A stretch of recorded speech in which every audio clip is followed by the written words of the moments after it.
네, YTN 라디오 이재현의 뉴스 정면 승부 3부 시작합니다. 월요일 이 시간에는 고퀄리티 정치 토크 여의도 정면 승부로 시작합니다. 현역 의원 두 분과 함께 정치 현안에 대한 얘기 나눠보는데요. 오늘은 배준영 국민의힘 의원, 신현영 더불어민주당 의원 두 분과 함께 하겠습니다. 두 분 안녕하세요. 네, 안녕하세요. 네. 자, 오늘 첫 번째 살펴볼 주제는 국정 지지율입니다. 윤석열 정부가 출범을 한 지 어제로 딱 2달이 됐습니다. 그런데 지지율 하락세가 심상치 않아요. 자, 2달 만에 지지율이 30%대로 떨어졌습니다. 자, 먼저 야당의 평가부터 좀 들어볼까요? 예, 공정과 상식을 키워드로 해서 대통령이 된 윤석열 정부가 지금 신뢰를 받지 못하고 있다라는 것이 여론조사에서 나타나고 있는 건데요. 네. 그 내용을 보면 그동안에 여러 불통 인사, 그 인사 검증에 있어서의 문제점, 그리고 김건희 여사의 비선 논란, 그리고 민생 경제 위기, 네. 이런 부분에 있어서의 윤석열 정부 출범에서의 실력을 보여주지 못한 거 아니냐, 이런 걱정이 있습니다. 지금 안 그래도 서민들이 하루하루 살기가 힘든 상황에서 새로운 정부 출범이 기대에 못 미치고 있는 부분은 상당히 안타깝다라고 생각이 들고요. 우리 제1야당으로서 더불어민주당은 이런 부분을 어떻게 하면 조금 더 윤석열 정부 잘 될 수 있을지에 대해서 견제와 조언을 할 수 있는 제대로 된 역할을 하기 위해서 더 노력하겠다는 말씀 드리겠습니다. 네. 자, 배 의원님, 이준석 대표에 대한 당의 징계가 지난 주말에 내려졌죠. 여당의 이런 상황이 반영된 결과가 아닌가 싶기도 한데, 자, 여당으로서도 30% 지지율 부담이 꽤 클 것 같던데요. 네, 먼저 국민 여러분께 죄송하다는 말씀부터 드리는 게 맞는 것 같습니다. 네. 기대에 부응하지 못한 것이 수치로 나타난 것이 아닌가 이렇게 생각을 하고요. 다만 이 대통령 임기는 5년입니다. 그 마라톤 같이 생각하는데 네. 그 매주 발표되는 100m 단거리 기록에 뭐 연연해야 되는가 뭐 이런 시각이 있는 것도 아실 겁니다. 근데 그 문재인 대통령이 비교적 40% 밑으로 내려간 적이 없지만은 우리 국정이 얼마나 망가졌는지 보시면 알 겁니다. 지금 전월세 값이 폭등하고 집값이 폭등하고 탈원전 때문에 얼마나 이제 전기값도 오르고 그런 어려움이 있었습니까? 예. 그러니까 저희 같은 경우에는 또 노동개혁, 네. 교육개혁, 연금개혁 이런 인기 없는 것들도 많은데요. 네. 이렇게 이런 것들을 미래를 위해서 꼭 해낼 거고 지지율이 더 떨어질 것도 저희가 생각하고 있습니다. 다만 저희가 인사를 좀 더 정교하게 해서 국민들의 어떤 눈높이에 맞춘다든지 국민 의견을 좀 더 경청한다든지 하는 것은 이번 일을 분명히 반성의 계기로 삼아야 되겠다고 생각을 하고 있고요. 네. 그리고 한편으로 이 대통령의 지지율은 보통 스키슬로프처럼 이렇게 쭉 내려가는 게 일반적인 것 같습니다. 근데 그 예를 들어서 이명박 대통령 같은 경우에는 네.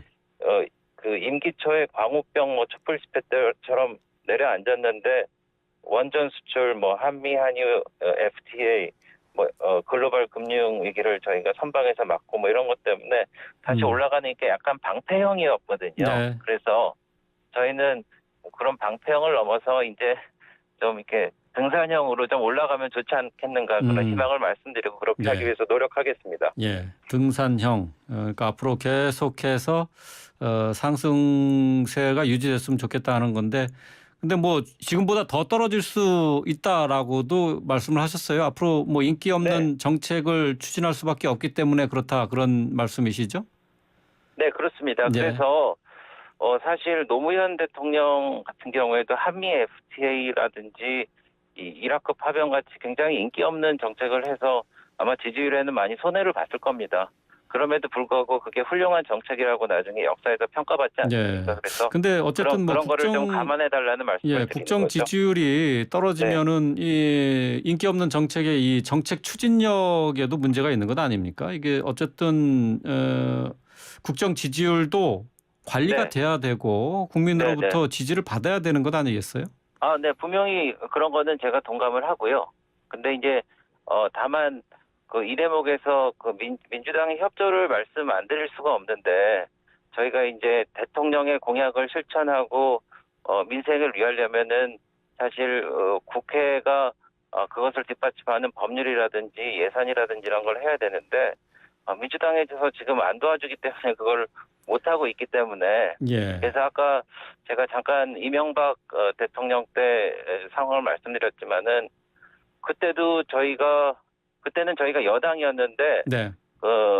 이제 저희 당만 하면은 벌써 과반이 넘었고 신방연대까지 하면 180석에 이르는 뭐 절대 집권 다수의 여당이었는데 네네. 80여 석에 민주당이 발목 잡기를 해갖고 광우병 사건을 거론했지 않습니까? 그래서 국정 지지율이 20%까지 떨어졌는데 사실 그 광우병이라는 게 허위라는 게 드러났지 않습니까? 그래서 저희가 민주당에서 이제 국정이 잘 돼야지 이제 우리 당도 좋지만은 국가 전체로도 이익이 된다는 네. 사실을 좀 반면교사로 삼아서 예.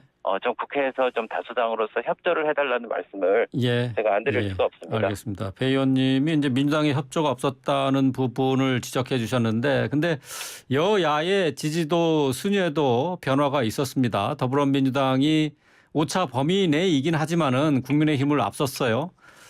자, 일회성 역전일지 아니면 변화의 시작이 되는 건지, 자, 야당부터 의견을 좀 주시겠습니까? 예, 저희는 뭐 오늘의 그 여론조사 결과에 일희일비하지는 않는데요. 네.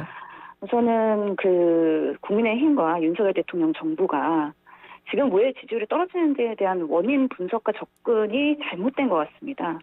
뭐 인기 없는 개혁 과제를 지금 정책적으로 한 것도 없습니다. 그 원인 분석을 잘 하셔야 되는데요. 여론조사를 네. 보면은 대통령 지지율이 떨어지는 이유는 인사 불통, 고집 불통의 그런 인사인 것이죠. 검증 시스템이 부재하고요. 그리고 검찰과 경찰의 권력을 장악하려는 모습. 네. 이런 것들이 또 그동안의 인사를 통해서 그리고 행정 시스템의 개편을 통해서 나타났던 것이죠. 국민들께서 상당히 우려를 하고 계신 겁니다. 이런 와중에서도 그렇다면 민생 경제 어려운 상황에서 글로벌 경제 위기에서 대처를 제대로 했느냐. 그런 부분에 있어서의 능력을 제대로 보여주지 못했거든요. 그런데도 불구하고 대통령께서 도어 스태핑이나 아니면 언론에 이런 메시지를 전할 때 항상 전 정부 탓. 그래도 전 정부보단 낫지 않느냐. 네. 우리가 낫지 않느냐 이렇게 네. 자기 합리화를 하셨고 또 민주당 탓을 하셨어요. 네. 이게 상대 평가로 뭔가 좋은 점수를 받으려고 하시는 것 같긴 한데요. 국민들은 윤석열 정부한테 기회를 줄 때는 그런 거를 기대하고 줬다고 생각하지 않습니다. 지금 어려운 위기에서 윤석열 대통령 그리고 국민의힘이 얼마나 잘 타개할 수 있는가 이런 부분에 있어서의 기회를 줬는데 그것에 부합하지 못했기 때문에 지지율이 떨어지고 있고 상대로 많은 언론들 특히 보수 언론들도 비판을 하면서 우려를 많이 하고 있습니다. 이런 부분들에 대한 원인 분석을 체계적으로 잘 하셔서 앞으로 잘 보완을 하셔야 지지율을 다시 회복할 수 있지 않을까라는 애정 어린 조언을 드리겠습니다. 네. 자, 국정 지지율 하락뿐만 아니라 정당 지지율도 역전을 당했어요. 배준영 의원님 어떻게 보십니까? 네, 먼저 그 신현영 의원님의 그 애정 어린 그 충고 먼저 감사드리고요. 네. 저희가 좀 일회성이라고 생각하고 싶지만 하여튼 심각하다는 건 저희가 잘 알고 있습니다. 그래서 제가 늘 말씀드리지만은 지난 대선과 지선은 우리가 잘해서 이겼다기보다는 민주당이 부족해서 저희가 이긴 걸로 보고 있고요. 네. 이번 결과도 민주당이 잘했다기보다는 저희가 못해서 그렇게 된 것이라고 생각하고 국민의힘의 상대는 국민의힘이라는 생각을 갖고 있습니다. 그래서 네. 저는 요즘 아프니까 정당이다 이런 얘기를 한번 한 적이 있는데 네. 사실 저희도 이제 여러 가지 어려운 점이 있지만은 민주당도 친명 반명 간의 싸움이 격화되고 정의당도 역대 최악의 성과로 비례대표 총사퇴 권고할 정도로 이제 정말 정치가 국민을 생각하고 국민의 걱정을 덜어줘야 되는데 그 반대의 상황이 벌어지는 거에 대해서 네. 정말 좀 죄송하게 생각하고 네. 저희가 이제 이런 것을 타개하기 위해서 말씀하신 대로 원인 분석을 철저히 해가서 네, 저희가 그 반전의 계기를 좀 삼도록 노력하겠습니다. 네. 지금 현재 배 의원께서 생각하시기에 지지율이 역전된 원인을 가장 큰 원인이 뭐라고 보세요? 제일 중요한 거는 하여튼 국회 그리고 국민의힘이 역할을 못한다고 하는 건데 저희가 사실 또 국회 상황을 말씀 안 드릴 수가 없는데 사실 그 국민의힘은 원내 정당이고 지금 집권 여당이기 때문에 저희가 국민의힘이 박수를 받을 수 있으려면은 네. 예를 들어서 저희가 국정 과제로 삼은 여러 과제들을 이제 주민들이 유권자들이 눈에 보이게 손에 잡히게 이제 그것을 실현할 수 있어야 됩니다. 네. 예, 그러니까 유류세도 낮춰서 확실하게 이제 체감 효과가 있어야 되고요. 그리고 각종 예대 마진이 지금 너무 크기 때문에 그게 문제가 되는데 그것도 저희가 그 금융위를 통한 정책을 확고히 해서 이자 부담을 덜어주고 네. 이런 게 다 국회에서 해야 될 일들인데 저희가 집권 여당으로서 그걸 못하니까 당연히 국민의힘의 어떤 그 지지율이 떨어질 수밖에 없다. 그렇게 또 분석해 볼 수 있겠습니다. 그래요. 예, 알겠습니다. 자, 뭐 국정 지지도가 부정적으로 평가되는 요인 가운데 1위가 인사로 나타났습니다. 지난 주말에는 송홍열 공정위원장 후보자가 자진 사퇴를 해서 장관급 후보자 가운데 네 번째 낙마자가 나왔습니다. 자, 계속해서 이 인사 부분에서 문제가 생기고 있는데 신 의원님부터 평가를 좀 해주실까요? 예, 저 또한 제가 보건복지위원으로서 그동안 장관 후보자 정호영 후보 그리고 김승희 후보를 자진 사퇴시키는 일련의 과정에서의 검증을 해보았습니다. 네. 안타까운 거는 윤석열 정부의 인사 검증 시스템에 대한 좀 보완도 필요할 것 같은데요. 실제로 인사 검증 기준이 있는지 아니면 지인 찬스만 쓰고 있는 것인지 저희 국민들이 헷갈려하고 계십니다. 네. 계속해서 이런 부실 검증 그리고 공정하지 못한 이런 영입이나 지명 시스템에 대해서는 앞으로도 좀 개선을 할 필요가 있다라는 생각을 하고요. 네. 특히 송홍열 후보자 자진 사퇴 같은 경우에는 성비 논란에 대해서도 인지하고 문제없다라고 증명을 한 거 아닙니까? 네. 결국에는 이런 것들이 인사 참사를 낳고 국정 운영 개혁의 동력을 떨어뜨릴 수 있는 만큼 인사에 대해서는 조금 더 꼼꼼하고 검증된 시스템을 투명하게 국민 소통을 통해서 해야 될 거라는 생각이 듭니다. 네. 실제로 아까 배준영 의원님께서도 말씀하신 것처럼 우리 국회에서의 지금 어려운 경제 상황에서 역할 매우 중요합니다. 그렇기 때문에 더불어민주당도 여러 가지 민생 법안 준비하고 있고요. 특히나 윤석열 대통령이 통합과 협치의 행보를 하신다면 언제든지 정말 민생을 우선하는 제1야당으로서의 역할을 하려고 생각하고 있습니다. 네. 그런 면에서의 좀 더 원활한 소통이 됐으면 좋겠다는 생각이 들고요. 그 인사 문제에 대해서는 그동안의 부실 검증에 대해서 인정하시고 사과도 하시고 앞으로 잘 하시면은 저는 또 앞으로의 그런 또 희망이 있지 않을까라고 생각을 합니다. 네. 자, 배준영 의원님, 뭐 계속해서 인사 문제에서 잡음이 계속 일고 있고 지금 장관급 후보자 가운데 이제 네 번째 낙마자까지 나오는데 어디에 문제가 있다고 보세요? 그 먼저 국민 여러분께 뭐 송구스럽습니다. 그리고 4명이 낙마한 것보다 사실 그 보건복지부 장관이 두 명이 연이어서 차례로 낙마한 것이 더 뼈아픈 뭐 일이라고 생각을 하고요. 네. 그리고 앞으로 좀 더 그 세심한 인사 검증하고 또 세평 검증도 좀 해야 될 듯합니다. 네. 근데 이참에 제가 말씀드리고 싶은 것은 저희가 그 인사 참사가 이번뿐만 아니라 역대 정권에 계속 연이어서 왔는데 이쯤 되면은 저희가 이 시스템을 좀 바꿔야 되지 않나 이런 생각이 드는데 네. 사실 미국 같은 경우에는 그 이렇게 지명을 하면은 FBI 같은 곳에서 한 2달 동안 검증을 하고 신변에 대한 문제에 대해서는 서면으로 답변을 받고요. 그리고 정작 이 청문회에서는 예를 들어서 정책 관련된 이런 질의를 한단 말이죠. 그래서 예를 들어서 뭐 제가 힐러리 클린턴 국무장관 인사청문회 내용 질의를 보니까 그 클린턴 재단이 앞으로 어떻게 그러면은 국무부랑 이해 상충이 되지 않게 할 것인가라든지 그리고 국무부 직원이 부족한데 증원을 어떻게 할 것이라든지 이러한 핵 문제라든지 이런 거를 좀 정책적으로 풀어나가는 게 있거든요. 그래서 그 방향으로 했으면 하는 게 한 가지고 두 번째는 그 대통령이 당선된 다음에 취임할 때까지는 60일 이상 시간이 있습니다. 그러니까 당선되자마자 섀도우 캐비넷식으로 좀 인선 대상자들을 좀 해놓고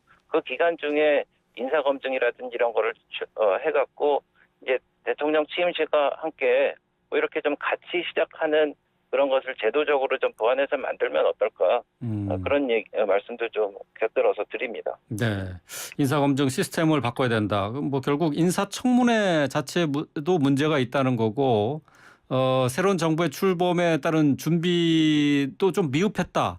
뭐 이런 부분을 지적하신 거네요. 네, 그래서 최근에 그 모든 대통령 예를 들어서 뭐 문재인, 이명박, 박근혜, 노무현 대통령 뭐 그 전에 이르기까지 모든 대통령들이 대통령 취임해갖고 몇 달 동안은 그 청문회 또는 그 국무위원 인선 때문에 아주 난항을 겪었는데 네. 그러고 나니까 국정의 어떤 그 동력도 떨어지고 거기다가 그 국무위원들의 권위라든지 이 장악 능력도 현저히 떨어질 만큼 이 도덕성에 타격을 입고 이러니까 이거는 결국 제도적으로 여야가 좀 협치를 해서 풀어나가야 될 문제인가 아닌가 이렇게 좀 중장기적인 문제 제기를 제가 해본 겁니다. 네, 알겠습니다. 네. 자, 이번에는 윤석열 대통령의 도어 스태핑 출근길에 기자들과 만나서 질문 대답을 하는 이 도어 스태핑과 관련된 얘기를 좀 해보겠습니다. 코로나19 확산을 이유로 해서 이게 잠정 중단이 됐습니다. 도어 스태핑이 지지율을 떨어뜨리는 요소 가운데 하나여서 그만하는 것 아닌가라는 지적도 있습니다. 신현영 의원님이 아무래도 뭐 코로나19와 관련해서 뭐 누구도 잘 아시니까 의사 출신이기 때문에 잘 아셔서 그런지 코로나는 핑계다라고 하셨어요. 어떻게 뭐 이 도어 스태핑 중단과 관련한 의견을 좀 듣겠습니다. 예. 윤석열 대통령께서 도어 스태핑을 하시면서 국민들과 언론과 소통을 늘리겠다고 하신 그 취지는 저는 긍정적으로 판단을 합니다. 근데 연이어서 그런 도어 스태핑을 통한 이렇게 실언 제조기로 등극하시면서 네. 주변 사람들이 코로나 핑계를 결단을 한 게 아닌가라는 의심이 드는데요. 그 이유는 코로나19가 우리가 아주 초창기일 때는 주변에 확진자가 나오면 아무것도 안 하고 문을 걸어 잠그고 셧다운을 시켰었죠. 네. 하지만 우리가 오미크론 시대와 여러 차례 이제 코로나 3년 차가 되면서 주변에 코로나 확진자가 나온다고 해서 하던 일을 중단하지는 않습니다. 어떻게 하면 그런 와중에서도 우리가 지금 상황에서의 삶을 영위할 수 있을까에 대한 방안을 고민하는 게 올바른 방향이라고 생각을 하는데요. 네. 지금으로서는 주변에 확진자가 나오고 기자실 등 여러 가지 이유로 인해서 대변인 브리핑까지 다 서면으로 대체하겠다. 이런 것들은 코로나를 핑계로 국민과 언론과의 소통을 단절시키겠다는 극단적인 뭔가 판단을 하신 것 같아서 좀 아쉬움이 남는 부분입니다. 네. 그래서 어떻게 하면 앞으로 윤석열 대통령의 그 긍정적인 소통을 강화할 수 있는 취지를 살리면서도 계속 뭐 코로나 시대에서도 유지할 수 있는 시스템을 만들 것인지 그런 것들에 대해서 고민을 하고 대안을 마련하면 될 거라고 생각이 듭니다. 네. 말씀하시면서 도어 스태핑을 중단하는 게 긍정적이다. 중단 결정을 긍정적으로 평가를 하셨어요? 그거는 뭐 코로나19 상황이어서 그런 겁니까? 아니면 도어 스태핑이 부적절했었는데 중단됐다는 게 긍정적이라는 건가요? 그 중단된 거 자체에 대한 긍정적인 평가는 아니고요. 워낙에 매일매일 도어 스태핑을 잘 하시고 소통을 더 원활하게 하셨다 그러면 매일매일 하셔도 되는 거죠. 근데 하시다 보면은 말실수를 하고 실언을 하시고 그러면서 오히려 대통령에 대한 신뢰가 저하되고 언론에서도 이를 걱정을 많이 했습니다. 네. 그렇기 때문에 극약 처방을 한 게 중단이라는 것으로 보이고요. 다만 이 중단이 더 나은 대안이 무엇일까에 대해서 고민하시면서 중단 선언을 했으면 좋았을 텐데 하는 아쉬움이 있습니다. 네. 그렇다면은 코로나19가 조금 잠잠해지면 다시 도어 스태핑을 하는 게 바람직한 겁니까? 저한테 물어보시는 거예요? 예, 신 의원님. 예, 뭐 매일매일 잘 하실 수 있으면 그게 베스트겠죠. 근데 잘할 수 있으면. 대통령께서 도어 스태핑 하시면서 화도 내시고 오히려 면박도 하시고 또 실언도 하시면서 전 정부 탓하면서 본인 합리화하시고 이런 모습들이 아마 참모들이 봤을 때는 안 한만 못하다라고 판단한 게 아닌가 싶습니다. 예, 알겠습니다. 배 의원님 도어 스태핑과 관련한 의견 듣겠습니다. 그 도어 스태핑을 잠정 중단한 것은 코로나19 확산 여파를 알고는 있는데 사실 그 이유가 아니더라도 이제는 좀 호흡 조정을 할 필요가 있는데요.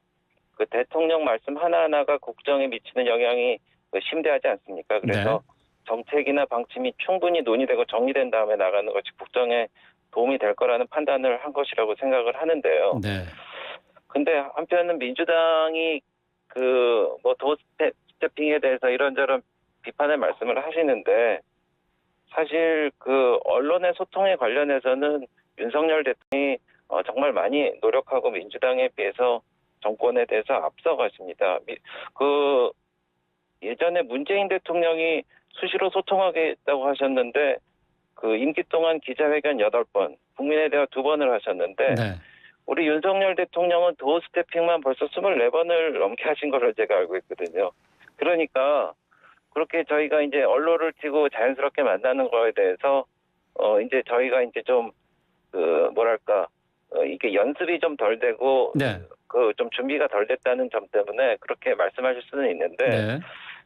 그렇게 뭐 비난하실 일은 아닐 거라고 생각하고 또 하나는 민주당이 우리 당이 언론에 대해서 그런 스탠스를 취한 거에 비해서 민주당은 언론중재법을 만들어서 언론의 허위 조작 보도에 대해서 징벌적 손해배상 제도를 책임지도록 하고 뭐 언론사의 고의 중과실 책임 추정, 손해액의 5배수 손해배상액 산정 뭐 이런 것을 하면서 언론과 정말 담쌓고 그리고 청와대에서는 정말 춘추관에 새에게 무슨 모이 주듯이 그냥 대변인 브리핑 잠깐 나와서 하고 대통령도 거의 안 나타나시고 그러다가 저희가 이렇게 도어 스태핑을 하고 그러니까 너무 놀랐을 겁니다. 네. 그런데 그럼에도 불구하고 저희가 이제 좀 정리도 하고 네.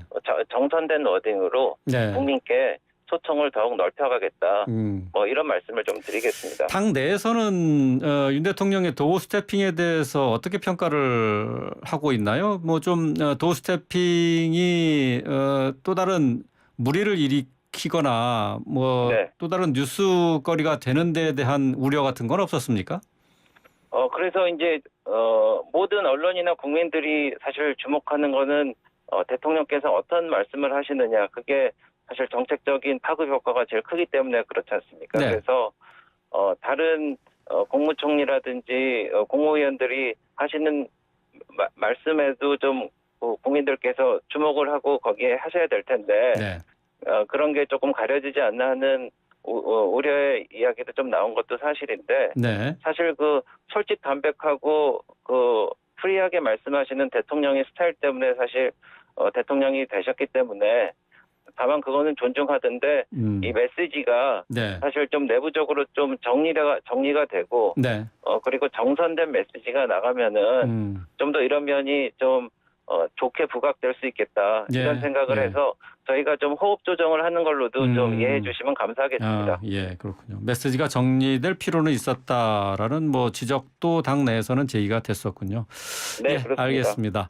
예, 오늘 두 분의 말씀은 여기까지 듣겠습니다. 오늘 말씀 고맙습니다. 네, 감사합니다. 네, 지금까지 국민의힘 배준영 의원, 더불어민주당 신현영 의원이었습니다.